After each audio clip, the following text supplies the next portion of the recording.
Aye, and opposed? Hearing none, they are approved. Approval of the minutes that were also on the download, if you got them.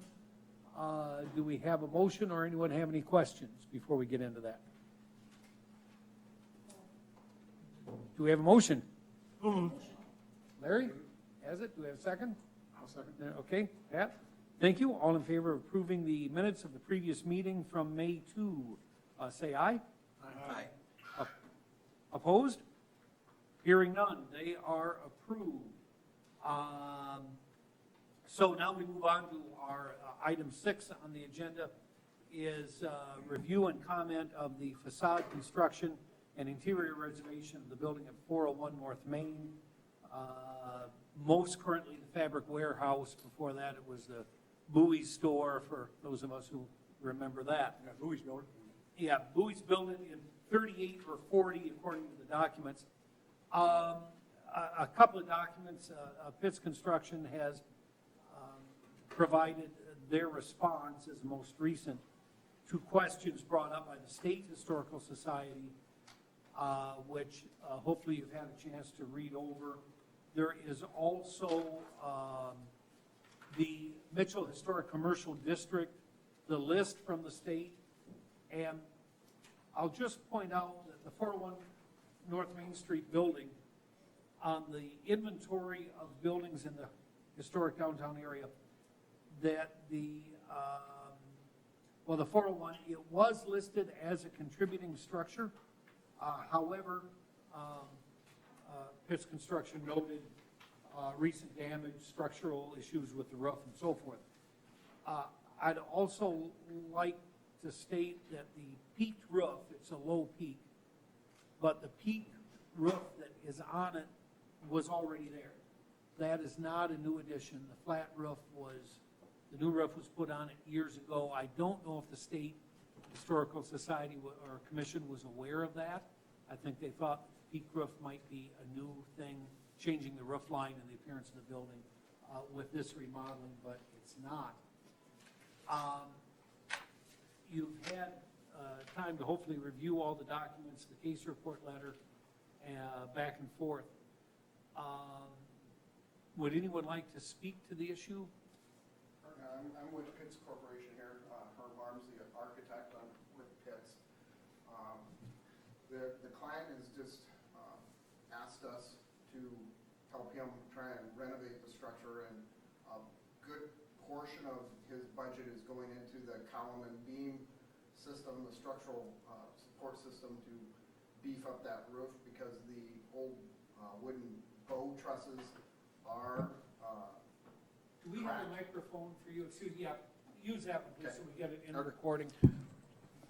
the old bow trusses are cracked and failing. That's the main part of the issue with the structure there. So he's willing to put a significant amount of money into reinforcing that existing roof.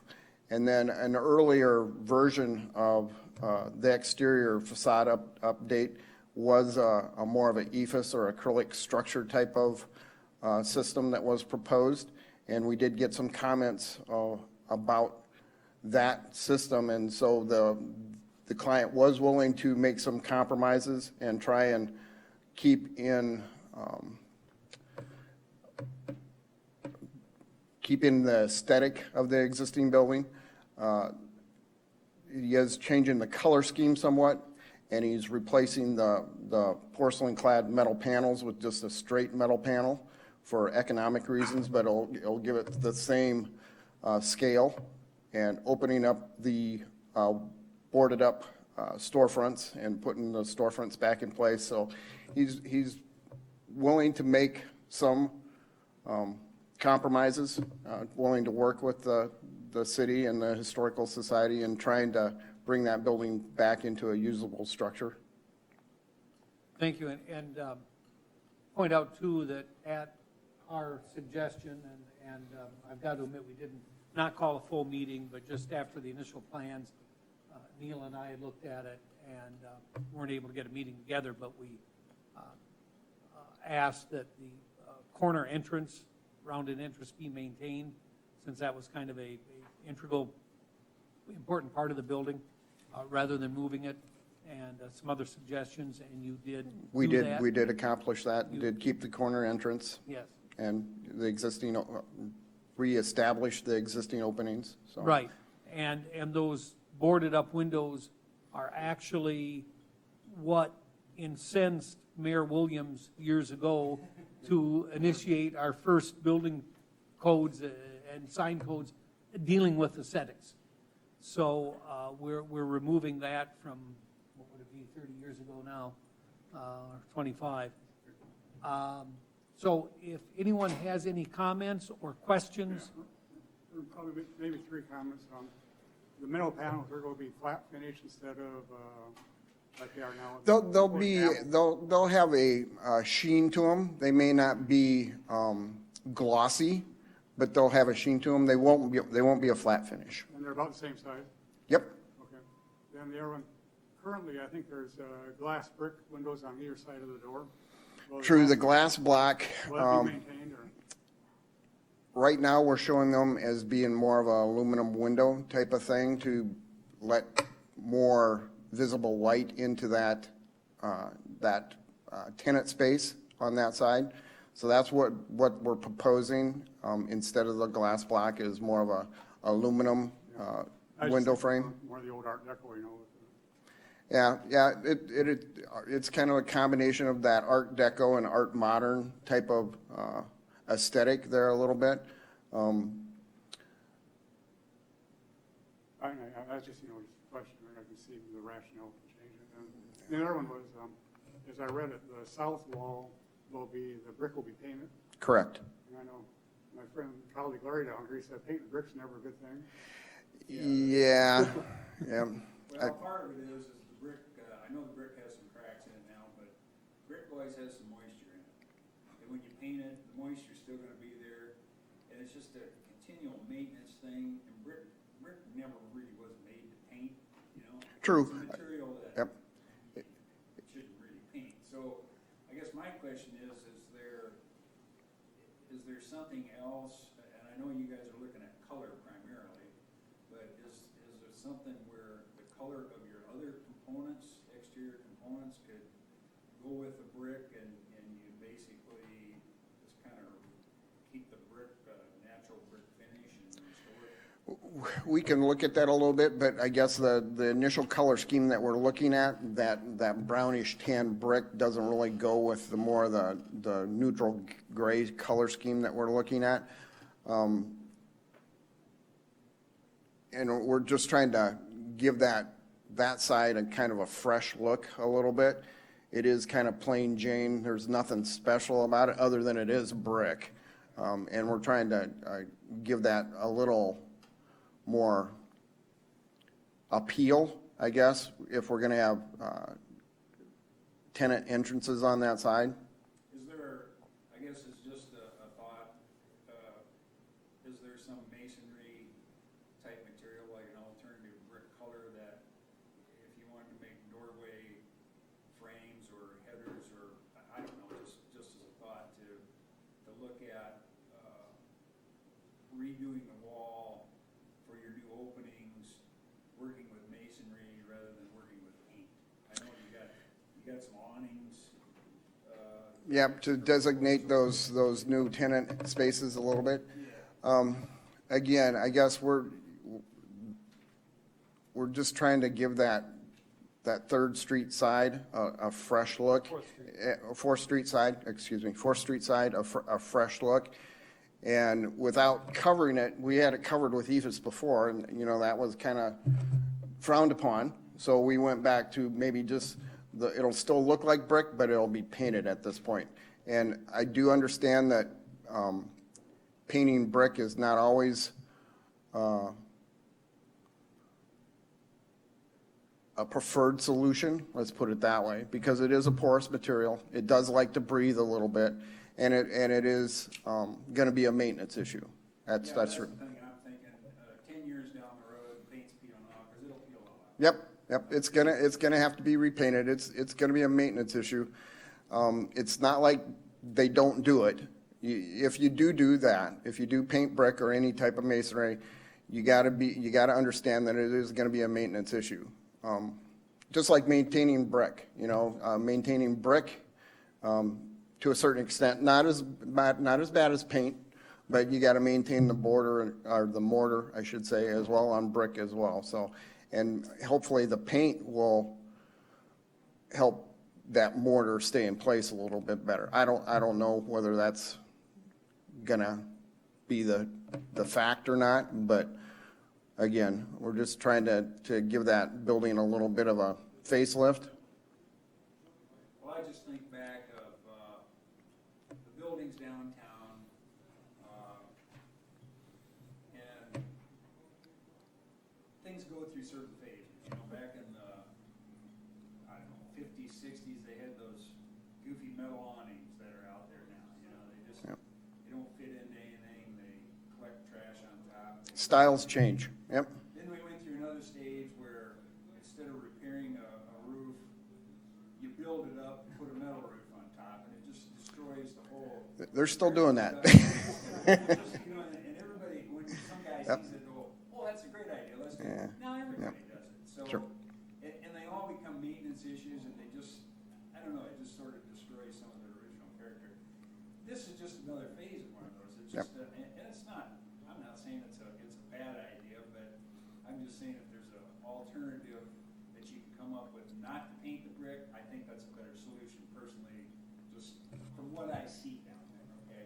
Because as soon as you paint something, there's gonna be a zillion other people gonna wanna paint. I just know.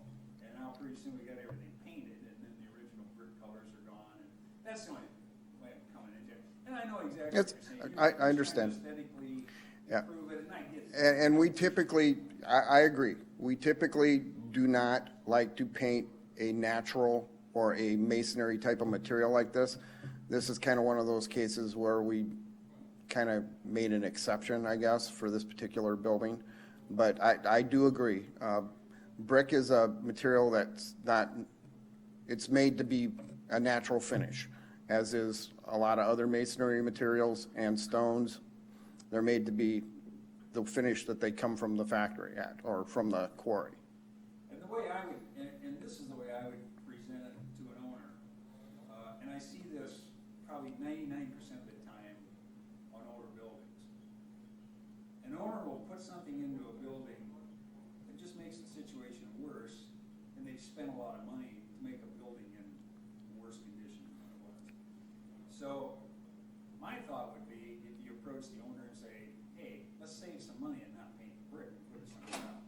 That would be a good thing, because I know money's always an issue. It is. It's always an issue. No, there's no unlimited budget. You and I both know that one. We don't have the clients that come up to us and say, "Here's the checkbook." No, doesn't happen. Anyway, that's Yep. just my thoughts. And again, like I said, we kind of tried to freshen up the whole building with EFS, and that was decided that probably wasn't the best approach, so we tried to step back a little bit and use this approach. The concern is, from our standpoint, just trying to freshen up that 4th Street side, and that was the option we came up with that accomplished that task. Yeah, and to clarify, you are, instead of just the kind of skylight or glass or block windows that are high that gave some light but no visibility, you are putting in larger windows. We're putting in the full storefronts, yep. And- We're filling in those existing openings the way they initially had intended. May not be the exact mullion placing, but the windows will be there. Would you be able to match and accommodate the new openings and the doors and the windows, side lights, whatever you do, just using brick, as Larry suggested, not paint it? I mean, is that, or do you run into more costs? I mean, is there a problem trying to keep the brick and do what you want to do? Well, what we're doing is we're cutting new openings into that 4th Street side. And we're putting in a new little aluminum window and our aluminum door and side lights. So once we cut those in, we're gonna have that opening in that side. Now, we're not doing anything to the brick other than cutting the openings in. And when we put in those new panels on the Main Street side, our color scheme was thought to try and turn the corner rather than just stop there. And the color scheme, again, like Larry said, there's styles that come and go. Color scheme at this time we're looking at is more of gray tones. We are looking at possibly, I know the drawings you've probably seen showing more of a monochromatic gray. We are looking at the possibility of breaking that monochromatic up a little bit and giving it some variation to give that facade a little bit more life. Well, we have some alternatives and discussions. Does Larry and Pat on the last block, do you want to make a motion to request that they look at other things, or we just discuss it, consensus? I mean, what, do we want to take some action so you can leave the meeting with some direction one way or another? What's the feeling of the commission on either of these issues that are brought up? Do we want to make a recommendation, or are we happy with the compromise we've heard, or do we want to suggest a color change, or where do we go from here? We can discuss it forever. Well, I think, from my perspective, we made our thoughts known to firm. Already. If they can, if some of those changes work out for them, I just want to see the project go forward. Yeah. Well, and we are appreciative of the investment in Main Street and the building, and we certainly don't want to throw up roadblocks, but we do want to maintain the historical integrity of the street and the building. Yeah. I have a comment and a question.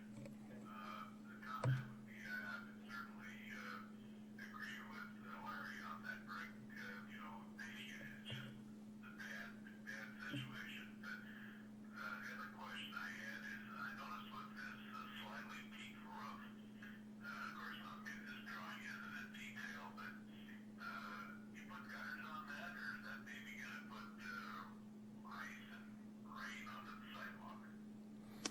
We're maintaining the existing roof drainage in the shape that it is now. Behind the parapet wall? I believe so, and then I don't know if it comes out on the alley side. I'd have to double check that, but I think so, Yep. from memory. I think it's behind the parapet wall, Yep. drains out on the alley. The drawing, I guess, just isn't detailed enough. Right. yep. That was the only thing I had. Larry, what? Well, I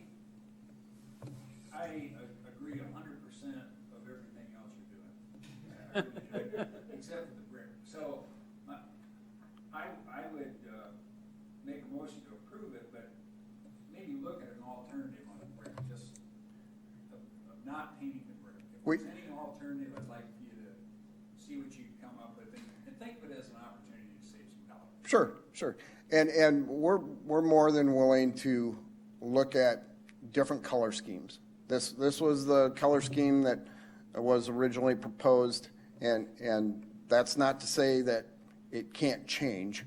I know that one thing is we looked into the actual porcelain panels, and there's like one or two manufacturers left in the United States that does that, so you can imagine what that does to the cost. So that's why we kind of stepped back and said, just a regular metal panel is probably going to be the way to go here.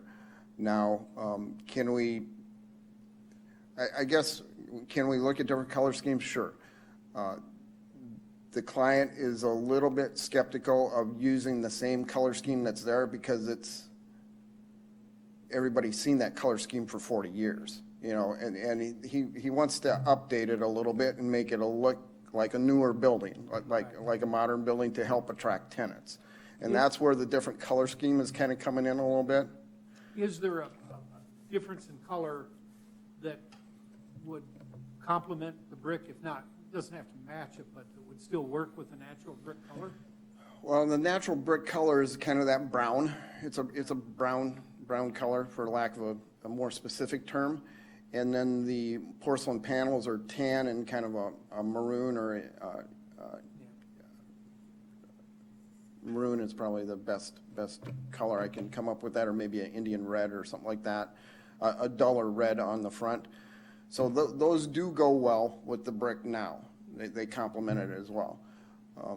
To come up with a different scheme, we'd have to think on that a little bit to come up with something that really brings the building, keeps some of the historical features of it, but puts a fresh face on it at the same time.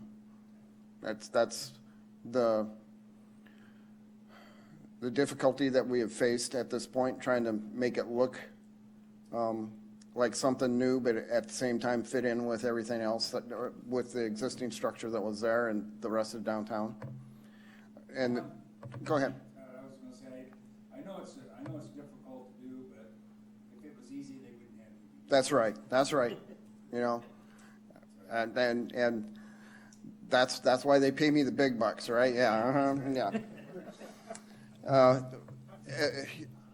If there was other buildings of that type of downtown, it is kind of a singular building, a singular style. If there was other buildings that we could play off of a little bit, that would help, but there's really not. I mean, it is a unique style to the downtown Mitchell area. It is the closest to, if it was constructed in 1938 or 1940, and you're right, it's kind of a little bit of an Art Deco, Art Modern. Medical Arts building comes the closest. Yep, it is. Medical Arts is a true Art Deco, and it's a very good example of Art Deco. And much more elaborate, Yep. much more expensive. Yep. You aren't matching any of those Yep. cast rock panels or any of that, so. Well, Larry, do you want to put your motion, we get some wording? Okay, Neil? what exactly are you? I would, I'd make a motion to approve what it's proposed, except looking at an alternative for painting the brick and try to look at some design options and color options to leave the existing brick and repoint it, because I know there's some cracks in it. But the rest of the plan, I think it's very good. I'd just like to see us look at the other, maybe, I don't know, maybe there isn't a solution to it, but as a designer myself, when you look at something and say, we want to save the brick, we gotta figure out a good design solution to do that. That's part of the programming of the design solution. That's the way I personally would look at it, and I know exactly what you're saying, that you're not going down the wrong path, you weren't off on it, but I just am concerned because I know it's gonna be a maintenance issue down the road, and that's part of what downtown has a problem with. That's historically, that's what the problems are. They put stuff on that requires a lot of maintenance. When you have a product that needs maintenance of a different type, but it has a lot longer life, what you have versus what you're covering it up with. That's what I don't think is the thing to do. Okay, we have a motion. You have Basically, you're saying you would recommend that they have an alternative to painting the brick, and Right. what the rest of the plan is acceptable. And you're not demanding changes, urging them to make every effort to find a solution. No, not really. Their comment. Right. And I understand the committee recommends, makes their recommendations to the city, and the city's gonna make the final decision, no matter what you guys say anyways, but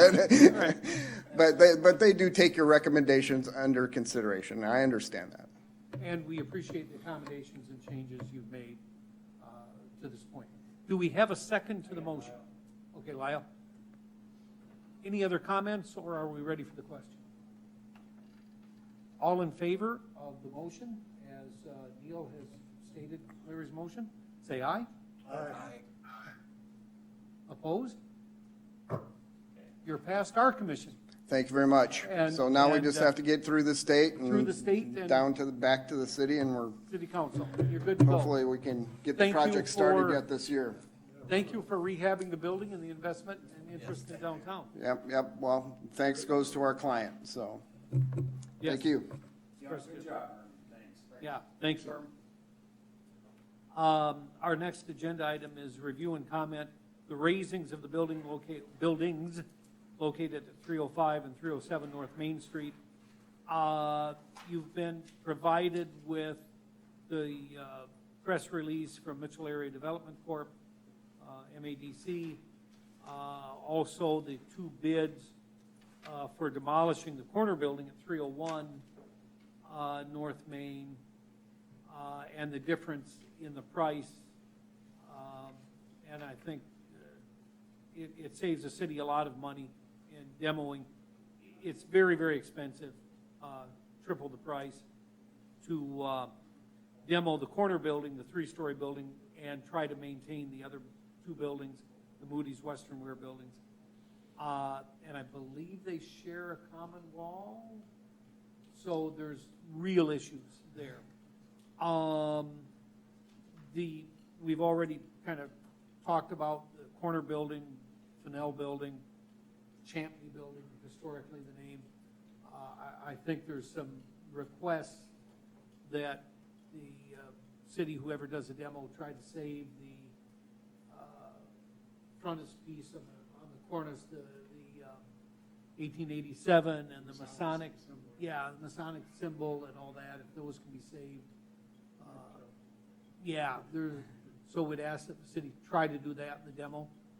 There's also a sign in the basement from the old Maynard Theater that would be good to haul out of there, kind of a historic sign that's just been sitting there for 80 to 100 years.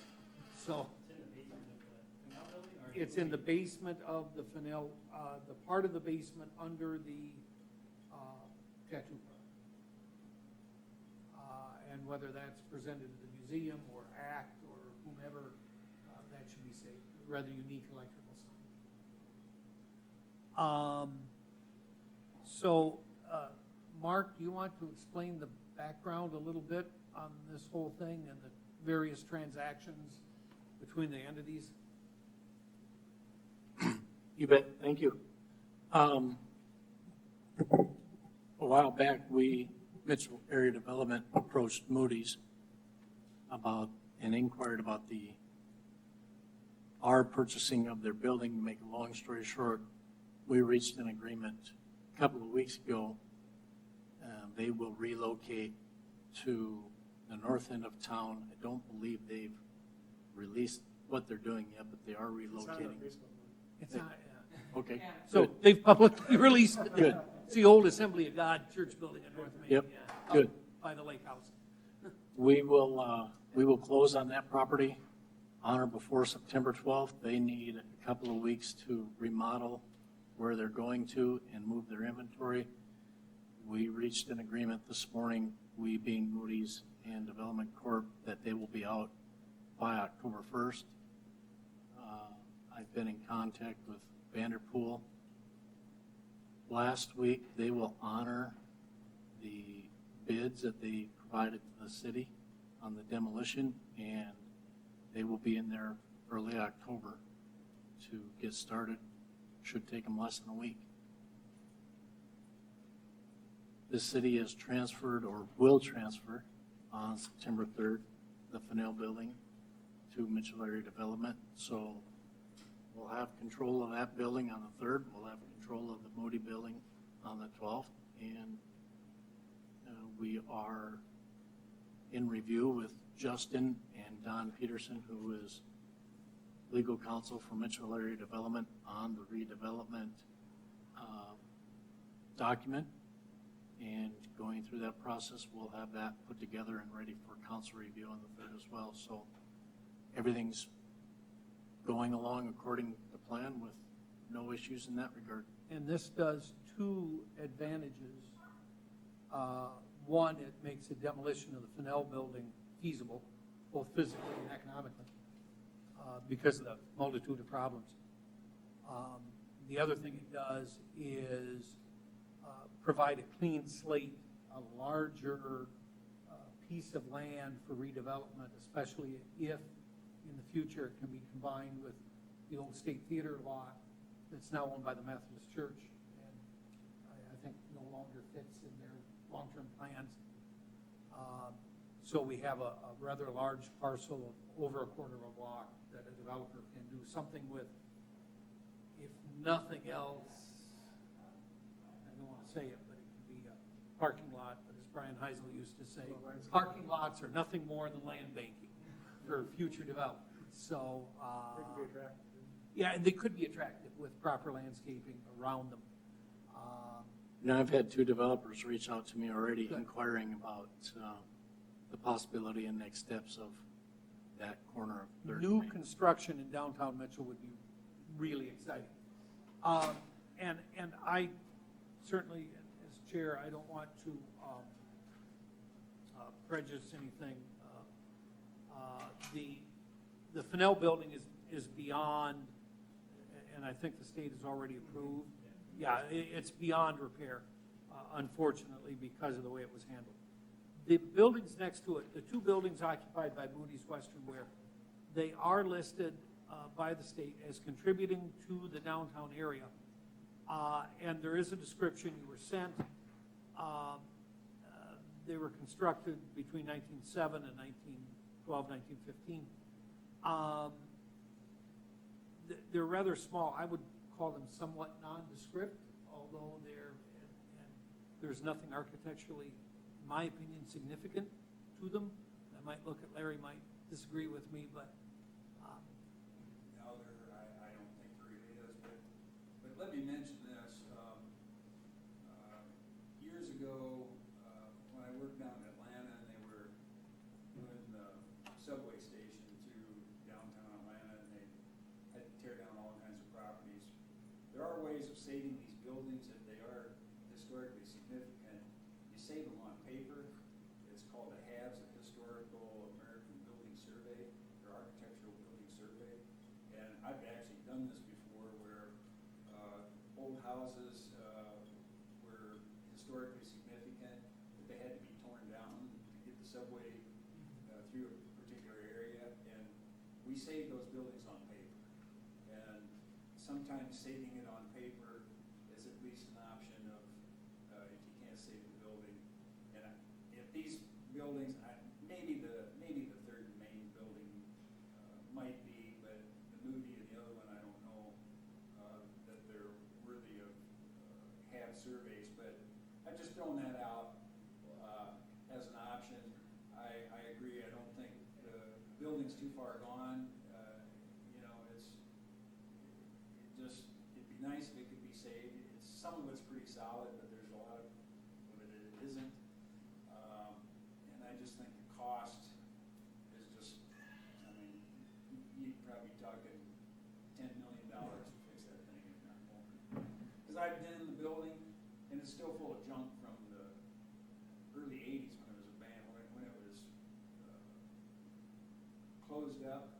There's still old TVs and couches and furniture in there, and dead pigeons everywhere, and it's just a mess. we've had a string of neglected landowners who let the roof leak, and so the floors are unsafe. Yeah. So in terms of that, I don't see any architectural issues saving any of them. What has the state recommended, Neil? Are they recommending like a HAB survey? No, or- no, they haven't, but just to refresh Have they some of done your anything? memories, some who are new, I think that was one of the things that, when they demolished the old Notre Dame, they asked, that there be some historic survey or professional photographs taken, so just sort of a record for historical sake, so that might be something, if you feel that way, I think that's what they did with them, was just to kind of, that there's, just for the record, that they have something. I believe that was either, I can't remember if that was a compromise, it came out of that, but I don't remember if it was, how that suggestion came about. It was just something to, I think it was when it was determined that it had to be demolished. That right, I don't know as it was a professional photographer, as he remember how just he did it. thoroughly photographed it. Do you know, Larry, how? I honestly don't know. I wasn't. But that might be an idea, just have it, make sure it's. You know, Good and maybe photographs if of it or something. we recommended, I mean, that's an Yeah. option that we could recommend, of the buildings and Moody buildings. Well, I guess, do we have a survey of the Champion building, the corner building, that Fennell owns? I mean, the actual survey with photos and all this? We might I mean, one option to us is if we recommended doing, we've got three buildings. The Champion building, the three-story that's owned by, or was owned by Fennell, and then the two Moody's buildings. Moody's buildings, they're 25-foot wide storefronts. One of them goes 142 feet to the alley, although it does so with an extension. The other one is only 50 feet back, so a very small building. So we could ask that that be done to any one or all of the three. The state may request that anyway. They might. I would guess they would. And then is there any question on demolishing? It's pretty much determined, the corner building, three-story Champney/Fennell building has to be demolished. The other two Moody's, that's what's before us today. I don't think of any interior shots of the Hampton building that we've got. Exterior, we're pretty good shape. But, you never looked the other day for those. That second floor, at one time early on, had, I call them belly window, but they had every other window. Yeah. Down Third Street and on Main Street were in bay window, belly window, whatever you want to call them. And it really looks sharp. I've kind of run the dates down or win it somewhere in between, but all the clippings I've got, I've never been able to find. And I always thought that would make it a press story back when it happened, because I thought they were really sharp looking with those windows in. But, They came off, as far as we can figure out, before 1915 or 1910. They very came off early. early. They were very attractive when they were there. Yeah. Yeah, probably. But I would think that'd be a good idea if we get in there and get on the hole and go out through that. Okay, do you want to make a motion, Lyle, to that effect, that we do the photographic survey and the descriptions of things that need to be done? Yeah. Now, how about, do you want to include the other two buildings, the two Moody buildings? I think we should. I mean, they're there, so we should. Whose responsibility will that be? The city, MADC, who pays for? Yeah, My experience, I mean, just from what I've been Yeah. involved in the past, it was the city, of the surveys that I've done in the past. But what we did was maybe a little bit more extensive, and I don't know if that's needed here, but we actually went in and measured the building and actually drew plans of what was there and any significant architectural details of wood, doors, windows, whatever it might be, the important elements of a historic building. And that's a lot more detail, and that's what a real HAB survey is. But if we just did something, even if it was a watered-down version of that, would be better than nothing. I yeah. think. Well, and including the upper floors, where the apartments were. Upper at one floors were, time- to start with, were all, second floor, all business, doctors, lawyers, whatever. And eventually turned into apartments. And of course, when the Masonic Lodge moved out in 22, they had rented the whole third floor all the years open until they moved into the one over here on Fifth Street in 22. So, that became offices up there before it became apartments, also apartments. Well, and at the tail end, those apartments in the 70s were, Rat shacks. yeah, they were, lack of a better term, low-income apartments. Not on a government program, but I mean, they were rented kind of rock-bottom rates. But going back to even the 40s, those were high-end apartments. Rather large, kind of lobby area, the stairways. They were nice apartments, yeah, they were, and a lot of prominent people, sometimes in researching them, you find they lived at that address. So, so we have a motion to do that to the extent we can do. They won't bother the timeframe though. That was- Well, How quickly can anyone do it, or is anyone volunteering, or does that fall in your job description, Neil, or Figure it out. Larry, are you? Well, Talk about- ultimately, you're recommending. Yeah, we're recommending the city do it. Neil and I and maybe somebody else wants to work, we can go fix it. So, okay, so our Figure it out. commission could help with some labor. Maybe Um, after they take possession. Do we have they a, access to it. yeah, we have full legal access, that's right, and the keys. Everybody understands that that first building was built in 87, and then. One of the oldest buildings in downtown. I can't remember what it was, 12 or 10, what it was, they had on the back half of that. And that was added on to be a dairy, back to the alley. Yeah. And, And what's the year of the Moody's buildings? I don't have. 19, according to the survey from the state, they date between 1907 and 1915. Oh, okay. Yes, Oh, I see. Long ago, well, I should say, quite some time ago, Larry, you were mentioning that you would take a look at the front end of that chimney building and said it was rock solid. Yeah, And, just that back third was junk. right. Is Interpol the only one that looked at, maybe just doing that back third? And, all it is, Jeremy, is you get a bunch of parking lots, particularly if there's a building that's rock solid. Or did I just, is my memory defective? Well, as far as I remember, and this has been, I don't know, three years ago, the wood structure, there's a supporting wall down the midpoint of it. The floors seem to be solid, everything seemed to be pretty solid inside. I know there was some brick that needed some repointing work up high by that metal cornice, and I'm not sure, but I'm thinking some of that may have been leaning out a little bit now. I don't know, maybe it was on the Moody Western Wear side on that north end, but the thing is, yeah, the building could be, you could salvage the building, but it would cost, it would be ridiculous, the cost it would take to salvage that building, because you basically have some wood structure in there. Yeah, some of it's solid, but when you look at the value of that in terms of building construction, it's not worth anything really anymore. Everything else, there's no electrical, there's no heating, there's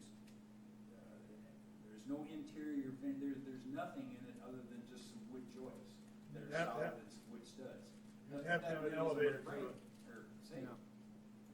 When you look yeah, at you need elevators and sprinklers if you're gonna use the yeah, other floors. yeah, there's, but I think by the time you're done with that, let's see, that building is, that building's, is it 50 feet or 75 feet? 50. So that's about 28,000.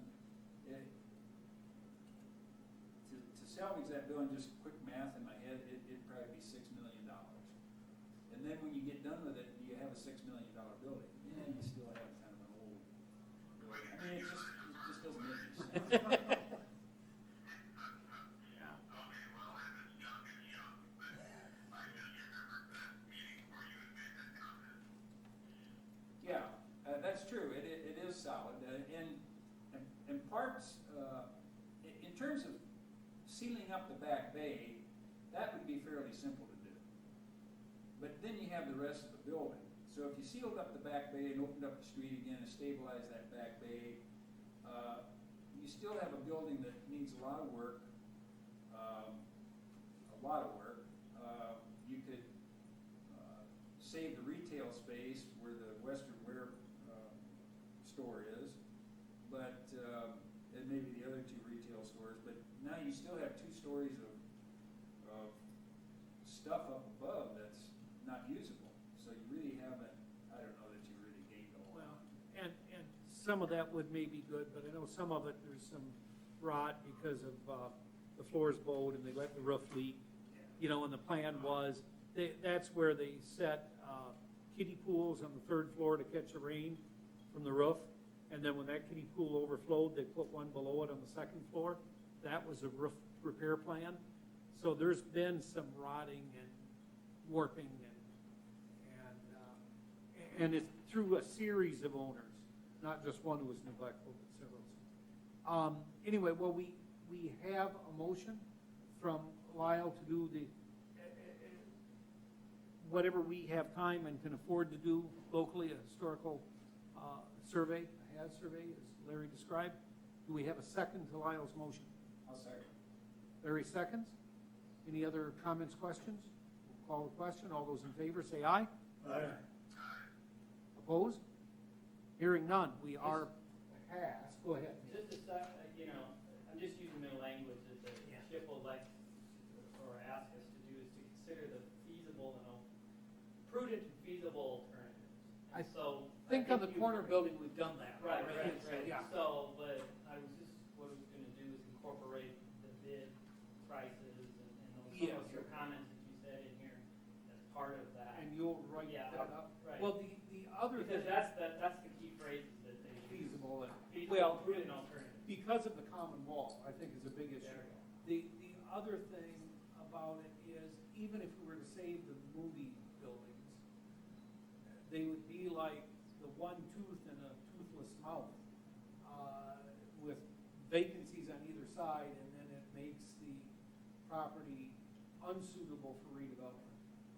And they aren't necessarily aesthetically pleasing. Their storefronts that have been remodeled in the 40s and 60s and 70s and throughout the years, so the historic character has been remodeled out. I think we can mention, so as, do we need then, or unless Lyle, you want to, maybe proper procedure, unless you want to amend your original motion, that we recommend the survey but approve demolition? Was that the intent? That would be my intent. Okay. Is that everyone cool with that? We'll go through another motion. So we approve demolition, but with a HAZ survey for the various reasons. And Neil, you've got it down, so you can draft a letter to SHPO, to the state, taking care of that and covering it. Okay. Other business, and I'm a little remiss, we didn't have it on our, we want to welcome Jared Indahl to our board as the Main Street Director. And I believe the mayor, Justin, has officially appointed him? Yes, in the past. And we are down a member or two, but we still have a legal quorum. And if anyone has ideas of anyone who would be willing and would contribute to the commission, I guess get the names to Neil or myself, and Justin will take them to the mayor, and he'll go through appointing. By statute, you can have up to 10. Yeah. And the only requirement is that we have to live in Mitchell or Own own a a building business. in Mitchell. Own a business. Yeah. Different than the bid board, which I know Justin's still working on. They have to actually have property in the bid area. But as far as our commission, so I think we're functioning well, but to get more expertise and to have more people to share the blame for our decisions, you may want to do that. So anyway, if you have names you want to suggest, otherwise we're in good shape. Any other business or reports, Neil, that you have, or No. we'll does put this anyone together. have to bring? If we Okay. get more projects, we'll call you. And we will ask, item 9, is there any public input? So there isn't. Do we have a motion to adjourn? So moved. Second. We got a second? All in favor, say aye. We're adjourned. Thank you, Mel, for sitting in, and hopefully we didn't keep you